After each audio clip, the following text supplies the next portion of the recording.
15 साल की लड़की जो उस वेले स्कूल की यूनीफॉर्म दे विच होनी चाहिए सी, वो अचानक पढ़ाई छड्ड दिंदी है। ना कोई डिग्री, ना कोई कॉलेज प्लान ते ना कोई सेफ करियर।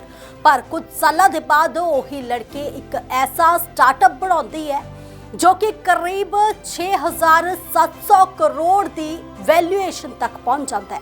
अज वही लड़की यह तय कर रही है कि अगला वड्डा यूनिकॉर्न कौन बनेगा, केड़ा फाउंडर टैक दुनिया नू बदलेगा। अते सब तो हैरानी वाली गल तां यह है कि यह सब उसने किसी वड्डे कॉलेज या फिर डिग्री तो बिना किया है। नाम है हर्षिता अरोड़ा। भारत के सहारनपुर शहर की हर्षिता की कहानी किसी वड्डे शहर या फिर वड्डे कॉलेज की नहीं, बल्कि एक ऐसे सफर दी है जिथे शुरुआत बहुत सधारण सी पर सोच असाधारण सी। ना कोई ग्लैमर सी, ना कोई एक्सपोजर, सिर्फ एक कंप्यूटर क्लास दे विच मिलिया छोटा जिहा स्पार्क जिसने उसकी जिंदगी की दिशा ही बदल दी। जदों वह सिर्फ 13 साल की सी, उसके स्कूल दे विच एक कंप्यूटर टीचर ने बच्चों नू डिजाइन अते बेसिक कोडिंग सिखानी शुरू की। उत्थे ही पहली बार हर्षिता नू यह महसूस होया कि दुनिया सिर्फ किताबां तक सीमित नहीं है। असल दुनिया ओह है जिथे तुसी कुछ बनाउंदे हो, कुछ करते हो, कुछ ऐसा जो कम करता है। इत्थे ही उसके अंदर क्यूरियोसिटी पैदा हुई। उसने IT मैगजीन पढ़ने शुरू किए, इंटरनेट के उत्ते खुद कोड सीखिया अते हौली हौली उसनू समझ आउण लग्या कि शायद उसका राह ट्रेडिशनल सिस्टम तो वखरा है। फिर एक ऐसा फैसला आया जो बहुत लोगों को समझ ही नहीं आया। उसने अचानक स्कूल छड्ड दिता, किसी बगावत करके नहीं, बल्कि इसलिए क्योंकि उसका फोकस क्लीयर सी कि उसनू बिल्डिंग अते कोडिंग दे विच अगे वधना है।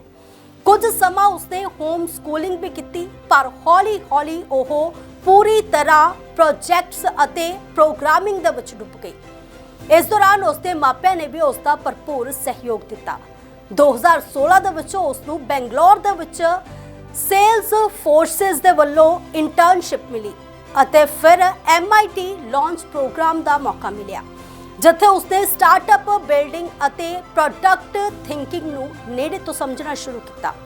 इत्थे ही उसने iOS ऐप बनाने सीखे अते फिर उसका पहला वड्डा प्रोजेक्ट आया, एक क्रिप्टो प्राइस ट्रैकिंग ऐप। यह ऐप 1000 तो वध क्रिप्टो करंसीज का रियल टाइम डाटा ट्रैक कर सकता सी अते वख-वख एक्सचेंजर्स तो डाटा लैके साफ इंटरफेस दे विच दिखाउंदा सी। हैरानी की गल यह है कि यह पूरा ऐप उसने सिर्फ 16 साल की उम्र दे विच अपने कमरे दे विच बैठ के 2 महीनों दे विच बनाया सी।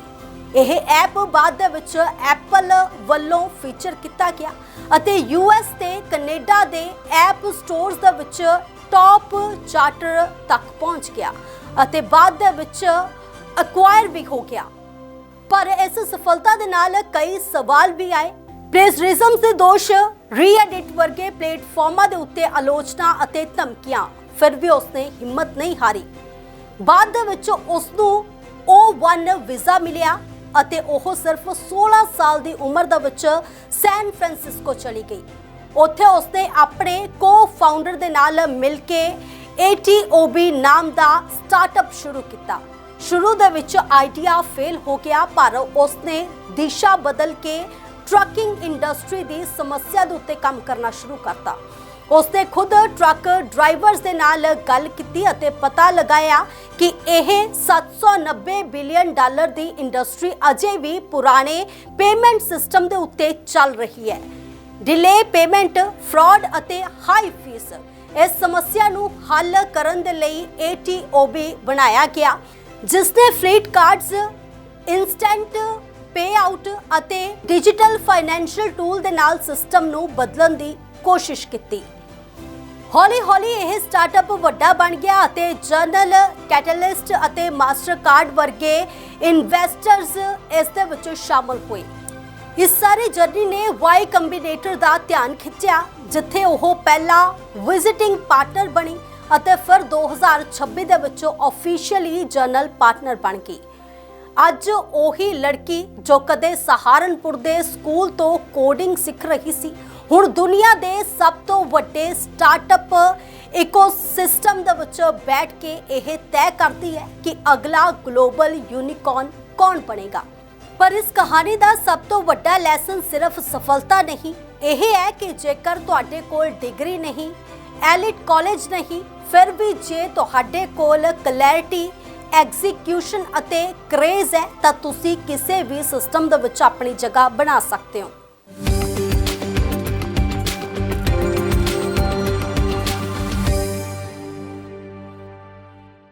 यूएस हो या कनाडा की फास्ट लाइफ, काम, घर और ठंडी हवाओं के बीच बॉडी को चाहिए रोज का नेचुरल केयर। मीट अश्विनो पराश, हितायु का daily wellness hero. 40+ herbs, A2 घी और हनी का पावरफुल मिश्रण। रोज का 1 चम्मच और आपको मिले natural nutrition, strong immunity, cold, fatigue और स्ट्रेस से प्रोटेक्शन। पीढ़ियों से ट्रस्टेड ये आयुर्वेदिक फॉर्मूला डेली एनर्जी बढ़ाने के लिए आज ही ऑर्डर करें अश्विनो पराश।